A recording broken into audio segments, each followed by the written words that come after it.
अल्मोड़ा जिले के विकास खंड भिसियासेन तहसील मुख्यालय में उत्तराखंड पेंशनर्स संगठन रामगंगा शाखा ने प्रदेश की धामित सरकार के खिलाफ जमकर नारेबाजी की। आक्रोशित कर्मचारियों का कहना है कि गोल्डन कार्ड की विसंगतियों के खिलाफ कर्मचारियों का धरना 76वें दिन भी जारी रहा। संगठन के अध्यक्ष तुला सिंह ताड़ियाल ने कहा कि सरकार की हठधर्मिता के कारण सीनियर सिटीजन 2.5 महीने से आंदोलन करने को मजबूर हो रहे हैं। सरकार तानाशाही पर उतर आई है। उन्होंने कहा है कि इस मामले में न्यायालय की शरण ली जा रही है। इस बीच दक्षिण भारत के एक हाईकोर्ट का मामला उनके पक्ष में है। उन्होंने कहा कि लक्ष्य प्राप्ति तक आंदोलन जारी रहेगा। से मांगे गोल्डन कार्ड की कटौती बंद करो और जो पैसा तुमने काटा है उसको वापस करो को लेकर के धरने पर हैं। आज हमको 76 दिन हो गए हैं, मतलब 2.5 महीने से ज़्यादा समय हमारा हो गया है, लेकिन ये सरकार सुन नहीं रही है।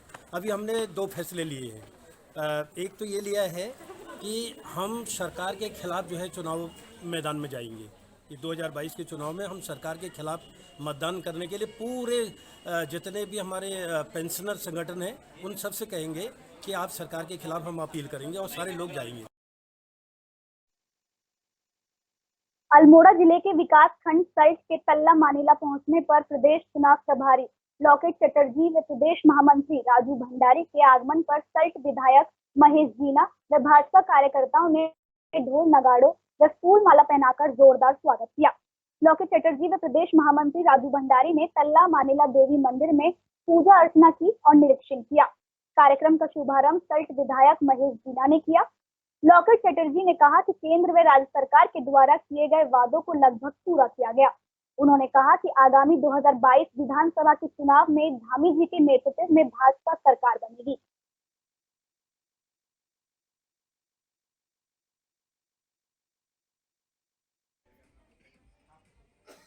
हाउसिंग कॉलोनी में आने जाने कलाकार हाउसिंग कॉलोनी में आए जाने माने कलाकार दौलत हरसाना ने सीक्रेट ब्यूटी पार्लर का उद्घाटन किया और कहा कि यहाँ के लोग रूरल नहीं बल्कि काफी एडवांस मॉडल हैं। इसके लिए युवा सबसे पहले अपनी फिटनेस पर ध्यान दें। सुबह जल्दी उठकर जो फील्ड तय किया है उसके लिए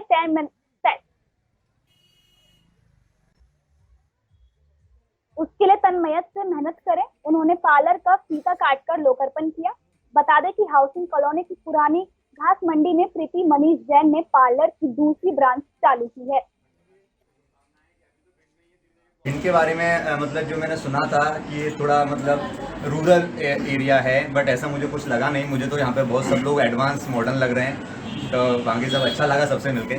आपका घर भी शायद मुराद में है? जी हाँ, मेरा मुराद मीरानगर में मेरा घर है, ग्वालियर। युवाओं के लिए आपका फिटनेस से भी जुड़ाव रहा है, तो युवाओं के लिए क्या संदेश रहेगा? युवाओं को सर मैं यही संदेश देना चाहूँगा कि आप सबसे पहले सुबह अर्ली मॉर्निंग खड़े होइए, है ना, आलस बिल्कुल नींद भगा के अर्ली मॉर्निंग आप जिम जाइए। उसके बाद आप जिस भी फील्ड में काम कर रहे हैं सर, XYZ जो भी आपने डिसाइड किया है उसमें बिल्कुल पूरी लगन के साथ मेहनत कीजिए। भोपाल में कोलार थाना क्षेत्र अंतर्गत रास्ते के विवाद को लेकर पिता पुत्र ने मिलकर एक युवक की जमकर पिटाई कर दी। जानकारी के मुताबिक आए दिन रास्ते की बात को लेकर विवाद होता था, जिसके बाद गुस्साए पिता पुत्र ने युवक को पीटा, जिसके बाद उसे इलाज के लिए भर्ती कराया गया, जहां इलाज के दौरान उसकी मौत हो गई। इस पूरे मामले में पुलिस ने पिता पुत्र पर हत्या का मुकदमा दर्ज कर उन्हें गिरफ्तार कर लिया है और आगे की जांच कर रही है। कोलार में कल दिनांक को एक हत्या का मामला सामने आया है, जिसमें जो 2 आरोपी हैं उनकी मृतक से किसी बात को, जमीन को लेकर किसी बात पे विवाद हुआ था और जिसमें उनके द्वारा उसके साथ मारपीट जो की गई थी, उसकी जो चोटें आई हैं उससे उसकी मृत्यु हुई है। इसमें हम लोगों ने दोनों आरोपियों को अरेस्ट कर लिया है। भोपाल में क्राइम ब्रांच और हबीबगंज पुलिस ने संयुक्त कार्रवाई करते हुए नकाबजनी की घटना को अंजाम देने वाले नकाबजन को गिरफ्तार करने में सफलता हासिल की है। इन्होंने भोपाल के शिवाजी नगर में दिन दहाड़े वारदात को अंजाम दिया था, जिसके बाद पुलिस ने प्रकरण दर्ज कर उनकी तलाश शुरू कर दी थी। वहीं पुलिस ने इन नकाबजन को गिरफ्तार कर लिया है और इनके पास से 5 लाख रुपए का माल बरामद किया है। ये पहले सूने मकानों की रेकी करते थे और फिर वारदात को अंजाम देते थे। सीसीटीवी फुटेज के आधार पर पुलिस ने महिलाओं को देखा था और वहीं आसपास वह रेकी कर रही थी। इसमें 2 महिला और 1 पुरुष शामिल हैं। इन तीनों को ही पुलिस ने गिरफ्तार कर लिया और माल बरामद किया है। अभी कुछ दिन पहले ही 2-3 दिन पहले हबीबगंज में एक चोरी हुई थी, जिसमें 5 लाख का मशरूका गया हुआ था। उसके चोरी की घटना के बाद ही हम लोगों ने क्राइम ब्रांच की टीम और थाने की टीम को, संयुक्त टीम को लगा दिया था इसमें, जिसमें कैमरास वगैरह और अन्य टेक्निकल जो हमारी इन्वेस्टिगेशन रहती है उसके आधार पर हम लोगों ने जो 3 आरोपी उनको पकड़ा है और उनसे माल भी बरामद हुआ है।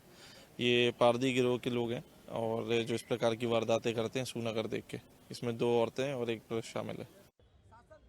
अब बात करते हैं हल्द्वानी की, जहां 18 अक्टूबर को प्रदेश में आई भारी आपदा से धान की फसल पूरी तरीके से बर्बाद हो गई, जिसके चलते हल्द्वानी के गोलापार इलाके में अधिकतर नहरें क्षतिग्रस्त हो गई हैं। हालात ये हो गए हैं कि गोला बैराज से गोलापार के लिए जिन नहरों के जरिए पानी जाता था वह क्षतिग्रस्त हैं, जिससे उस क्षेत्र में सिंचाई का संकट खड़ा हो गया है। इसके अलावा जानवरों के लिए पीने का पानी भी उपलब्ध नहीं हो पा रहा है। नहरों की मरम्मत की मांग को लेकर आज पूर्व कैबिनेट मंत्री हरीश दुर्गापाल के नेतृत्व में गोलापार के सैकड़ों ग्रामीणों ने एसडीएम कार्यालय में जमकर प्रदर्शन किया और उन्हें चेतावनी दी कि यदि अगले 3 दिन के अंदर गोलापार इलाके में नहरों को दुरुस्त नहीं किया गया तो जनता उग्र आंदोलन के लिए बाध्य होगी। पूरा गोलापार क्षेत्र की खेती प्रभावित हो रही बुरी तरह। टमाटर की खेती खत्म, अगर पानी नहीं मिलेगा तो 1 हफ्ते में सब टमाटर की खेती पूरे गोलापार में खत्म हो जाएगी। ये स्थिति है। आपदा एक तरफ है, दूसरी तरफ विभाग इस तरफ से सोया है, सुस्त है। उन्हें पता नहीं कि हमारी नहर टूटी है और हमारे किसानों को आगे आना पड़ा, हमारे जनप्रतिनिधियों को आगे आना पड़ा, तब जाके थोड़ा इनको चेतना इनके अंदर पैदा की गई है कि तुम कहाँ सोए हो। से अभी हम लोगों ने पूछा है, उनको हमने थोड़ा सा सचेत भी किया है कि कार्य में प्रगति लाएं और यदि कोई धनराशि किसी प्रकार की आवश्यकता है उसकी मांग करें, तुरंत उनको धनराशि दी जाएगी। उन्होंने बताया कि 24 नहरें, ये जो इस खंड की बात है हल्द्वानी की, उन्होंने खोली हैं, औरों पर भी कार्य कर रहे हैं, तो उसमें तेज़ी से कार्य किया जाए। रावत उत्तराखंड राज्य स्थापना दिवस के अवसर पर हरिद्वार के ऋषिकुल आयुर्वेदिक कॉलेज पहुंचे, जहां इस कॉलेज के ऑडिटोरियम में आयोजित कार्यक्रम में सरकार की उपलब्धियों पर आयोजित सूचना एवं लोक संपर्क विभाग द्वारा प्रकाशित पुस्तिका विकल्प रहित संकल्प, नए इरादे, युवा सरकार आदि पुस्तिका का विमोचन किया। विभिन्न स्कूल, कॉलेज और संस्था द्वारा बनाई गई झांकियों को हरी झंडी दिखाकर रवाना किया और पार्थ सारथी स्कूल के बच्चों ने बैंड पर धुन बजाकर सबका मन मोह लिया। वहीं कैबिनेट मंत्री धन सिंह रावत ने कहा कि हमारे मुख्यमंत्री ने इस राज्य स्थापना दिवस को 7 दिन तक मनाने के लिए कहा है और उत्तराखंड राज्य देश का ऐसा तीसरा राज्य है जिसमें लोगों को वैक्सीनेशन तेजी से लगी है और दिसंबर तक हमारे इस राज्य में 100% वैक्सीनेशन हो जाएगा। आपने देखा होगा कि वैक्सीनेशन में भी हम देश के पहले 3 राज्यों में शामिल हैं जिन्होंने 100% पहली डोज वैक्सीनेशन किया है और दूसरी डोज भी हमारे यहाँ 52% से ज़्यादा है। 2 जिले तो हमारे ऐसे हैं कि जहाँ की 80% तक में वैक्सीन दूसरी डोज की भी मिल रही है और हमने टारगेट किया है कि हम 15 दिसंबर तक 100% लोगों पे दूसरी डोज भी वैक्सीनेशन पूरा कर सकें। आज एक नई परिपाटी हमारे मुख्यमंत्री जी ने अपने राज्य को दी है कि हम राज्य महोत्सव उत्तराखंड महोत्सव के रूप में मनाने जा रहे हैं। 1 हफ्ते के कार्यक्रम हमने पूरे प्रदेश में आयोजन किए। इंदौर के बाणगंगा थाना क्षेत्र के कुशवाहा नगर में रात में स्टेशनरी संचालक के घर के बाहर खड़ी कार में एक बदमाश ने पेट्रोल डालकर आग लगा दी। बदमाश आग लगाने के बाद भागता हुआ सीसीटीवी कैमरों में कैद हुआ है। इसके बाद पुलिस ने सीसीटीवी फुटेज की मदद से कार में आग लगाने वाले आरोपी को गिरफ्तार कर लिया है। वहीं इसका एक साथी जिसने कार में आग लगाने के लिए कहा था वो अभी फरार है, जिसकी तलाश की जा रही है।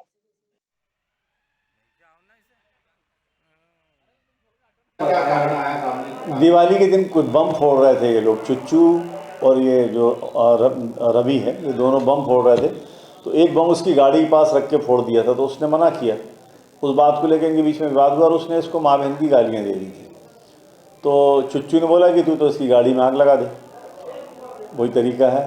तो इसने चुच्चू ने उसको बोला 1 घंटे पहले कि इसकी गाड़ी में आग लगा देना रात में, तो उसने आके रात में पेट्रोल डाल के उसमें गाड़ी में आग लगा दी। कोई नुकसान हुआ तो परिवार को नहीं, बाहर गाड़ी तो घर के बाहर खड़ी थी, घर में भी आग नहीं लगी, परिवार को भी नुकसान नहीं हुआ।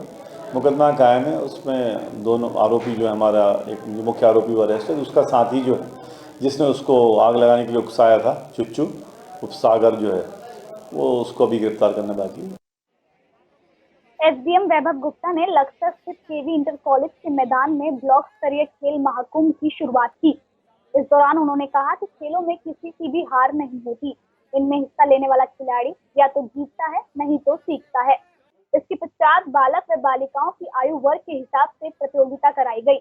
बालक वर्ग की 1500 मीटर दौड़ में ऋतिक, समीर, राजन और बालिका वर्ग में महिमा यादव, शिवानी, पायल पहले, दूसरे व तीसरे स्थान पर रहीं। 800 मीटर दौड़ के बालिका वर्ग में प्रज्ञा यादव पहले, मोहिनी पाल दूसरे, दीप्ति तीसरे स्थान पर रही। जबकि इसी के बालक वर्ग में तरनदीन ने पहला, सचिन ने दूसरा व रोहित ने तीसरा स्थान प्राप्त किया। एकल बैडमिंटन बालक वर्ग में युवराज, अनंत, वैभव तथा बालिका वर्ग में शालू, आरोही, चांदनी को पहला, दूसरा व तीसरा स्थान दिया गया। बालिकाओं की कबड्डी प्रतियोगिता में निरंजनपुर टीम की भूमिका छवि, खुशी, चांदनी, नजराना, नैना, कंचन, शगुन अव्वल रही। इनके खेल प्रतियोगिताएं आयोजित की जा रही हैं और ये वैसे हमारा जो टाइम जो रखा है हमने 8 नवंबर से 12 नवंबर तक का रखा है और यदि बच्चे की संख्या कम रहती है तो इसको हम पहले भी निपटा सकते हैं। और इसमें आज हमारा अंडर 14 हुआ और 8 और 9 चले गए, फिर उसके बाद 10 और 11 चलेगा अंडर 17 और फिर 12 नवंबर को चलेगा हमारा अंडर 21। खेल जो है वो छात्र जीवन में बहुत ही महत्वपूर्ण है। कुछ शारीरिक और मानसिक विकास के साथ साथ बहुत सारी क्वालिटीज़ डेवलप होती हैं। जैसे टीम गेम्स हैं यहाँ पर हमारे पास जो बताया गया, जैसे यहाँ पर बैडमिंटन, वॉलीबॉल, खो खो, कबड्डी, काफ़ी सारे गेम्स हैं। उसमें टीम गेम्स जो है उसमें आपकी लीडरशिप क्वालिटी, कोऑर्डिनेशन, कैसे आपस में संवाद, कम्युनिकेशन, ये सारी डेवलप होता है और डिसिप्लिन भी डेवलप होता है। काफ़ी सारे बच्चे यहाँ पर आए हैं तो बहुत ही जोश भी दिख रहा है इनमें। तो मैं इन सबको शुभकामनाएं देता हूँ और साथ ही जो भी अच्छे यहाँ पर प्रदर्शन करेगा वो फिर आगे के लेवल पर जाएंगे।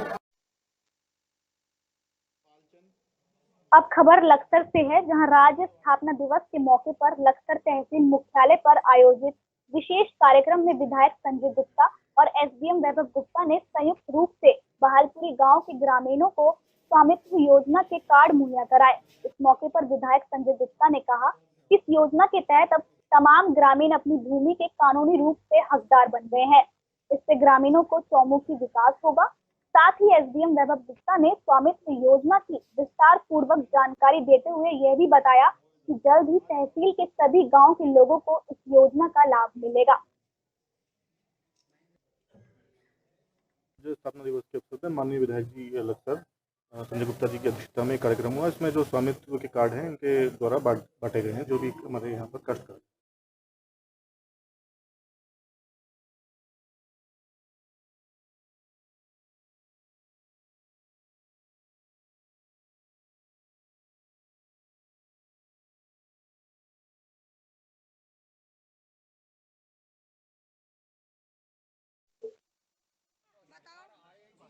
पूर्व मुख्यमंत्री हरीश रावत ने लालकुआं विधानसभा के बिंदुखत्ता पहुंचकर आपदा से प्रभावित लोगों से मुलाकात करते हुए अधिकारियों से दूरभाष पर बात करके पीड़ितों को जमीन उपलब्ध कराने के साथ ही पुनर्निवास किए जाने की मांग की। इस दौरान हरीश रावत ने आपदा पीड़ितों को आश्वासन देते हुए हर संभव मदद का भरोसा भी दिलाया। वहीं उन्होंने कहा कि आपदा आने से पूर्व गोला नदी के पानी को रोकने के लिए कोई भी वैकल्पिक व्यवस्था नहीं की गई, जिससे ऐसी आपदा को रोका जा सके। गोला नदी के तटबंध टूटे पड़े हैं। इससे बड़ी दुर्भाग्य की बात क्या होगी कि आज आपदा आए हुए 3 हफ्ते बीत चुके हैं, लेकिन अभी तक राज्य सरकार द्वारा बिंदुखत्ता आपदा पीड़ितों को भूमि तक उपलब्ध नहीं कराई जा सकी है।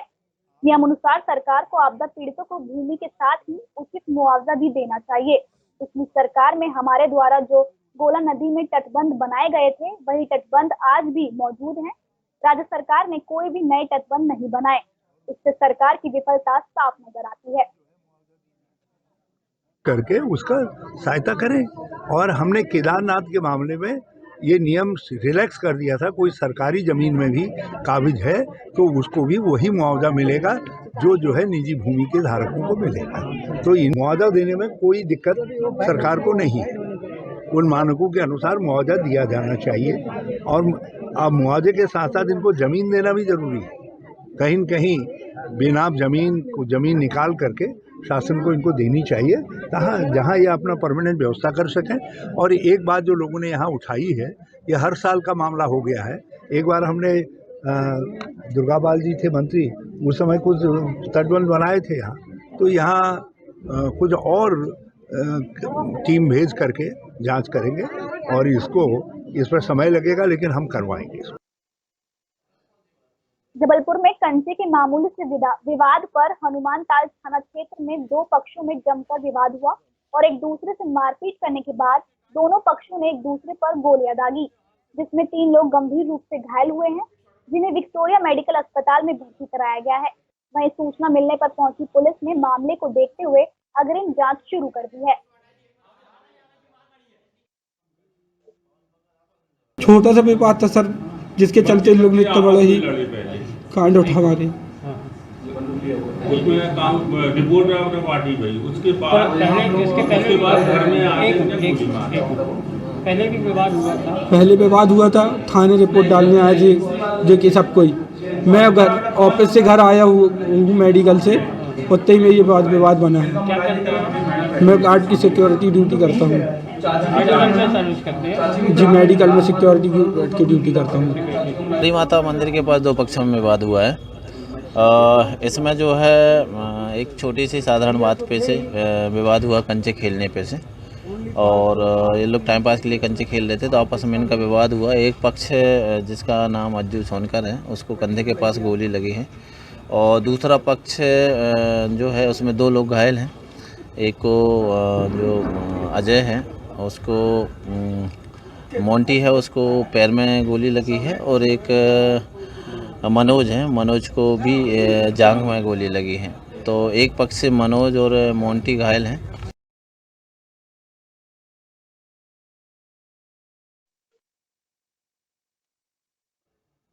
खाचरोद पुलिस थाना के टीआई रविंद्र यादव पत्रकारों को सुरक्षित समझते हैं। ये बात उन्होंने आज गांजे की धरपकड़ पर कवरेज करने गए पत्रकारों को कही। इतना ही नहीं, टीआई रविंद्र यादव ने बीच बाजार में पत्रकारों से बदसलूकी कर उन्हें धमकाने का काम किया। टी यादव ने यह भी कहा कि अब इनका भी काम लगाना पड़ेगा। टीआई के बोल से पत्रकारों में रोष व्याप्त है। जर्नलिस्ट यूनियन ऑफ एमपी की इकाई ने आज मुख्यमंत्री, गृह मंत्री, डीजीपी, आईजी, एसपी को ज्ञापन सौंपकर टीआई को तत्काल प्रभाव से निलंबित करने की मांग की है। यदि कार्रवाई नहीं हुई तो पत्रकार संगठन धरना प्रदर्शन करेगा। रविंद्र यादव के बड़े बोल हैं पत्रकारों के खिलाफ।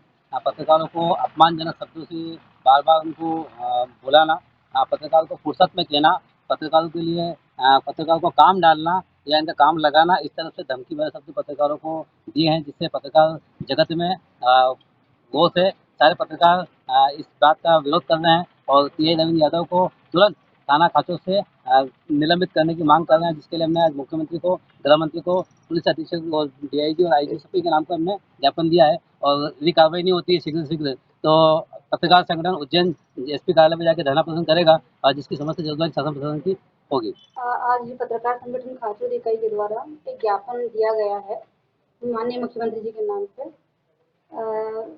टीआई साहब ने जो इनके साथ ऐसा व्यवहार किया, ऐसा बताया जा रहा है, उसमें हम इसको उचित माध्यम से माननीय मुख्यमंत्री जी, गृह मंत्री जी तक पहुंचाएंगे और वरिष्ठों से भी इसके संबंध में चर्चा करेंगे। हुए 21 साल पूरे हो चुके हैं और उत्तराखंड 22वें साल में प्रवेश कर चुका है। उत्तराखंड के 21 साल पूरे होने पर लोगों ने अपनी अपनी प्रतिक्रिया दी और कहा कि जिन मुद्दों को लेकर राज्य का गठन हुआ था वो आज 21 साल बाद भी ज्यों के त्यों है।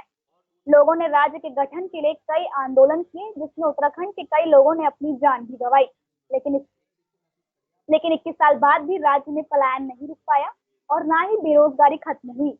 राज्य के आंदोलनकारी, चिन्हित आंदोलनकारी और अलग अलग व्यवस्थाओं से जुड़े लोगों से बातचीत करने पर उन्होंने राज्य में विकास न होने की बात कही और राजनीतिक पार्टियों को फेल बताया। बात ये थी, उत्तराखंड जिन आशाओं के और विश्वास के साथ बना था उसमें कई हद तक अभी सफलता नहीं मिली, क्योंकि ये जो हमारा उत्तराखंड है ये तीर्थाटन और पर्यटन पर आधारित है और इसी के बेस पे सारा व्यापार है। और जहाँ तक ऊपर के बेरोजगारी की बात है वो भी इन चीज़ों से ही जुड़ा हुआ है। 21 साल जो प्रवेश हुए हमारे, तो 21 साल तो राज्य का अभी जो कहते हैं शिशु अवस्था उसी में ही है। राज्य बनने के बाद भी 21 साल बहुत बड़ा पीरियड बीत गया और अभी भी उसमें बचपन में ही चल रहा है, जबकि 4 सरकार आ गई है। इसको बहुत अच्छे जिस तरह के आंदोलन हुआ था और उस आंदोलन के वक्त जितने राजनेता यहाँ पर आए, उन सबकी एक ये थी कि हम बहुत जल्दी से बहुत तेज़ी से विकास करेंगे। विकास के नाम पे अभी भी हम बहुत उसी स्थिति में हैं कि हम 1-8% बढ़े होंगे 21 साल में। कुछ तो अभी तक पूरे हुए हैं, कुछ की अभी उम्मीद है कि आगे में शायद पूरे हों।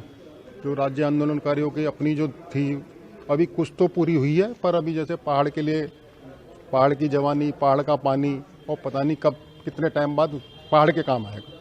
2001 में उत्तराखंड राज्य बना, जिस भावना से प्रदेश की महिलाओं ने इस आंदोलन में बढ़ चढ़ कर हिस्सा लिया, बहुत सी महिलाएं जेल भी गई, बहुत से लोगों ने अपने प्राण न्यौछावर भी इस प्रदेश को बनाने में दिए हैं। लेकिन जो सपना उन्होंने देखा था, आज भी वो सपना मैं समझता हूँ कि पूरा नहीं हुआ है। आर्थिक तौर से भी हम बहुत पिछड़े हुए हैं, रोज़गार की वजह से भी पिछड़े हुए हैं, और इसकी वजह से पूरी प्रदेश में पलायन हो रहा है। वो इसलिए हो रहा है कि लोगों को रोज़गार, स्थानीय रोज़गार वहाँ पे नहीं मिल पा रहा है, अच्छी एजुकेशन का वहाँ अभाव है, इंडस्ट्रियाँ न होने की वजह से भी, क्योंकि पहाड़ में इंडस्ट्री जा नहीं सकती, लेकिन स्कूल, कॉलेज, हॉस्पिटल, अच्छी व्यवस्थाएं, कुटीर उद्योग, छोटे छोटे तो बागवानी पहाड़ पे हो सकती है, जिसकी वजह से पलायन वहाँ रुके। पलायन तभी रुकता है जब लोगों को रोज़गार, स्थानीय रोज़गार मिले। उत्तराखंड में 2022 के विधानसभा चुनाव के बादल छाए हुए हैं। हर एक राजनीतिक पार्टियां अपनी अपनी जीत को लेकर बड़े बड़े दावे कर रही है। कोई शिक्षा व्यवस्था की गारंटी ले रही है, तो कोई बेरोजगारों को लेकर रोजगार देने की गारंटी ले रही है, पर कुल मिलाकर उम्मीदों का मेला सजा हुआ है। भाजपा और कांग्रेस से अब आम आदमी पार्टी भी पीछे नहीं है, पर अब सवाल ये है कि बहुजन समाजवादी पार्टी का भी 2022 का उत्तराखंड में विधानसभा चुनावी मौसम कुछ और ही नए अंदाज में लग रहा है। वहीं बहुजन समाजवादी पार्टी के मंगलौर पूर्व विधायक सरवत करीम अंसारी ने चुनाव को लेकर अपने नए अंदाज में कह दिया कि 2022 के विधानसभा चुनाव में वो मुद्दों को लेकर नहीं, बल्कि अपने वोट बैंक को लेकर ही लड़ेगी। मुद्दे तो जहाँ तक मैं समझता हूँ, यहाँ हिंदुस्तान में मुद्दे तो हैं ही नहीं। यहाँ तो जो राष्ट्रीय पार्टियाँ वो मुद्दे पर नहीं लड़ती, यहाँ तो अपने वोटों पर लड़ा जा, मुद्दों पर थोड़ा ही लड़ा जा रहा है।